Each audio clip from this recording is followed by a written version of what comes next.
Olá, sou Gaia Maria e hoje estamos apresentando o podcast original do PEF. Hoje, para a nossa conversa, teremos a secretária de Cultura da capital paulista, Aline Torres. Antes de começar, gostaria de lembrar a todos vocês de seguir nossas redes sociais e conteúdos exclusivos. Siga a gente no Instagram, TikTok e não esquece de se inscrever aqui no canal do YouTube. E lógico, ativar o sininho para não perder nenhuma novidade. Aline, é um prazer recebê-la. Obrigada. E estamos aqui ansiosos para poder ouvir todas as suas ideias e planos que estão contribuindo com o cenário cultural de São Paulo.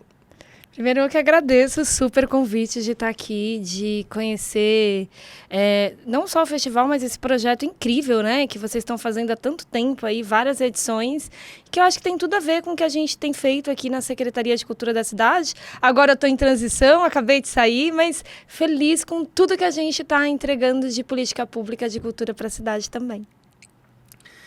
Sua trajetória é marcada por uma dedicação intensa à parte social e à política.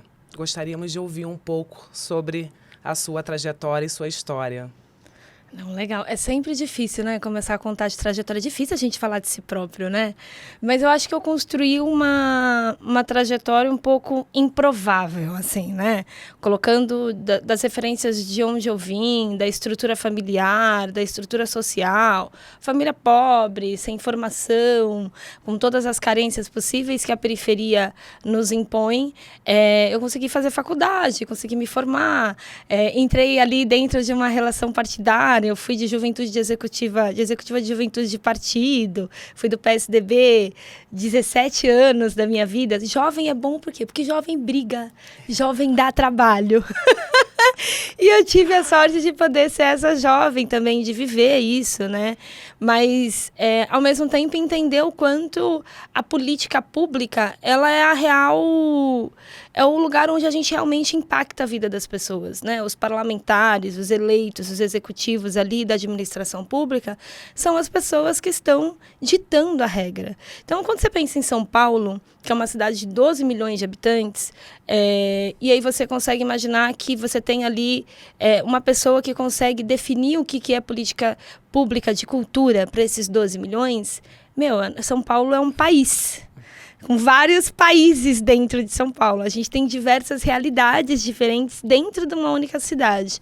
Então, construir isso é muito poderoso, além de muito sério, né?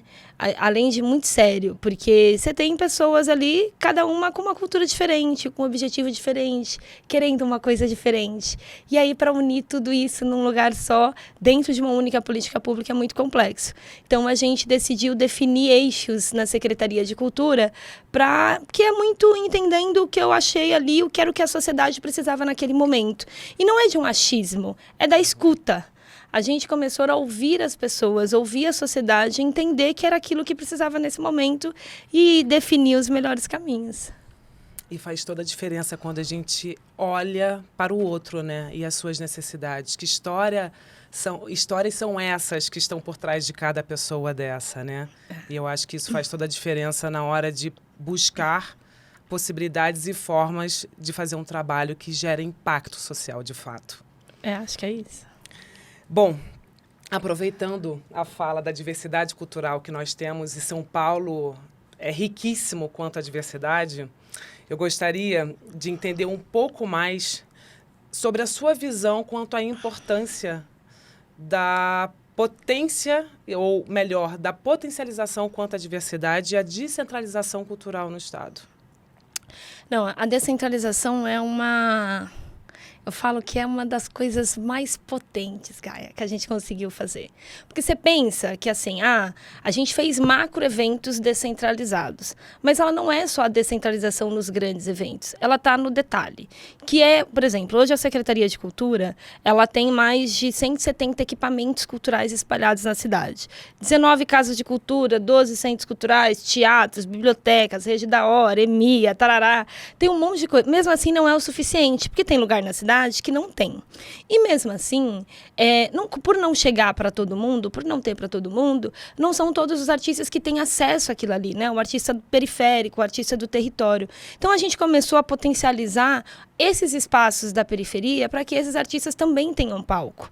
E aí, a trazer esses artistas da periferia para os grandes palcos centrais. E a gente parou numa barreira, porque o artista da periferia, na sua grande maioria, a arte não é a primeira função dele. Ele tem outros empregos, ele tem outras atividades. Ou ele é entregador de aplicativo, motorista, cabeleireiro, enfim. N funções, administrador, costureira, cozinheiro, enfim. N funções. E aí a arte acaba ficando como terceira opção. E aquilo que não é a sua primeira opção, ela não tem tanto empenho. Então ele não tem um release, ele não tem um empresário, ele não tem um produtor, nem ele mesmo sabe emitir a própria nota fiscal dele. Então ele acaba ficando fora da burocracia. Mas a burocracia está posta. Ela existe.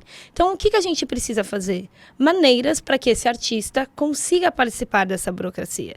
Então, a gente começou a fazer 2 eixos. Um que é da formação, ou seja, levar a formação de editais para a periferia, para que esses artistas também tenham acesso a editais, fazer novos editais. Então, a gente criou o edital da capoeira pela primeira vez na história, e foi muito lindo, porque a gente lançou o edital da capoeira, na Semana da Capoeira na Avenida. No dia que a Paulista está fechada, né, aqui pertinho de vocês, num domingo, com 300 grupos de capoeira rodando na Paulista, e a gente lançou o edital lá para as pessoas que importam, que é aquele público.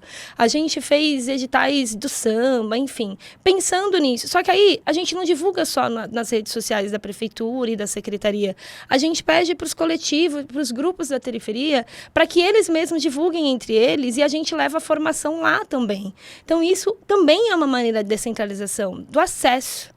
Então, e aí o segundo eixo foi, poxa, a gente vai contratar, a gente usa, como todas as secretarias do país inteiro, do Brasil, não é só a regra para a Secretaria de São Paulo, a lei de licitação, é uma lei federal, que é a lei de inexigibilidade, por onde a gente contrata os artistas. E aí ela impõe ali diversos documentos ali, é uma série de burocracia. Então a gente conseguiu construir uma portaria onde a gente consegue contratar esse artista da periferia com menos documentação, com uma exigência um pouco menor, porque ele não tem nota fiscal para entregar, mas aí a gente criou uma tabela que já faz com que ele tenha o primeiro acesso. A partir dali, ele já vai ter nota. A partir dali, ele já existe burocraticamente. Então, a descentralização entende que não é só espalhar grandes shows. É no entendimento da política pública, é de dar acesso. É de fazer com que o artista ele tenha, às vezes, acesso à informação e não só a um palco. A inclusão, de fato, né? Falamos muito sobre diversidade e dar mais oportunidade e espaço para a diversidade, mas há uma diferença entre gerar diversidade e, de fato, aquele espaço ser um espaço inclusivo, seguro para quem está ali, né? Tem um jargão que as pessoas usam bastante, né? Que é a história de convidar para dançar, enfim, né? Tá nesse lugar, ele entra perfeitamente. Perfeito. Bom, a inovação e a criatividade são pilares fundamentais para o desenvolvimento de qualquer sociedade. E nós gostaríamos de saber um pouco mais sobre a sua visão quanto a isso.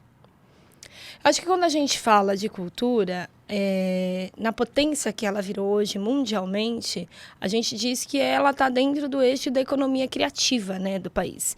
Então, o mercado de economia criativa do país hoje, ele gera mais emprego do que o setor do automobilístico. Ou seja, a criatividade, ela é essencial. E aí a gente precisa fazer o recorte da pandemia. Ela não está tão distante assim de nós. Tem gente que já esqueceu do que a gente passou 2 anos enclausurados dentro de casa. Que a arte, ao mesmo tempo que ela foi a primeira a parar, ela foi a necessária para a gente continuar vivendo.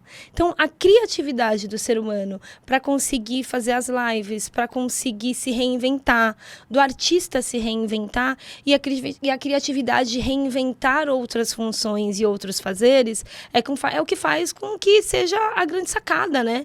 A grande viradinha de chave. E eu acho que a gente precisa potencializar cada vez mais isso. A gente tem aqui o segmento da cultura como um todo, porque quando você fala, qual que é a cultura cultura, cada país tem a sua cultura. A gente acabou de ver um presidente num país africano que tomou posse com suas 2 esposas, né? É a cultura daquele país, ou seja, é a tradição, é a história, é a herança e a criatividade. A cultura faz dentro dessa economia criativa. Então, elas precisam estar conjuntas, né? Então, acho que uma sem a outra nunca vai dar certo. Por isso que a gente precisa cada vez mais potencializar isso como um mercado de trabalho, um eixo potente de economia, de dinheiro. Eu costumo dizer que se as pessoas não se importam quando a gente fala que a cultura ela é um lugar de transformação social, a cultura também é um lugar de potência econômica. A criatividade, ela é um lugar de potência econômica. Então, são 2 eixos principais. Perfeito. Aline, muito obrigada pela sua participação. Mas antes da gente finalizar, eu gostaria de pedir para você que mensagem você deixaria aqui para quem está te ouvindo. Eita! Eu acho que a gente tem uma mensagem que a gente está passando por um ano tão raivoso, né? As pessoas estão sem paciência umas com as outras, enfim. E aí a gente tem a cultura para conseguir ser essa porta-voz das boas mensagens. Pedir aqui para as pessoas absorverem e comerem mais cultura, se sentirem mais livres para ter a sua cultura também, né? Então, acho que é um momento da gente ser cultura, da gente ser livre, assim, e leve com a cultura que a gente proporciona, aproveitar toda a programação que a Secretaria está lá fazendo, tem um time incrível lá, fazendo política pública, pensando para todos os tipos de pessoas da cidade de São Paulo. Quero divulgar uma coisa, a gente acabou de lançar na Secretaria uma plataforma chamada Porta de Entrada. O Porta de Entrada, ele é muito legal, porque historicamente as pessoas, os artistas, eles tinham essa sensação de que para ser contratados pela Secretaria de Cultura, para entrar na administração, eles precisam falar com alguém, eles precisam ser amigos de alguém, precisam ter o contato de alguém, porque não tinha um canal direto, porque ou é o Instagram, ou é o site, ou é o e-mail do coordenador de uma área, ou é o e-mail do curador de outra área, e o Porta de Entrada, ele acaba com essa personificação. O Porta de Entrada é uma plataforma onde você consegue entrar lá e ver todos os programas e meios de contratação que a Secretaria de Cultura tem hoje para qualquer artista da cidade de São Paulo. E aí você consegue deixar lá a sua proposta, né?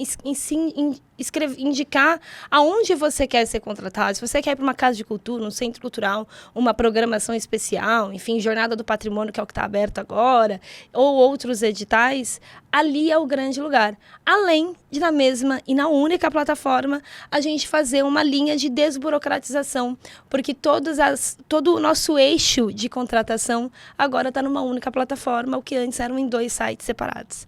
Então, queria muito divulgar isso, porque é uma entrega linda e necessária para a cidade de São Paulo. Por mais Aline Torres. Obrigada.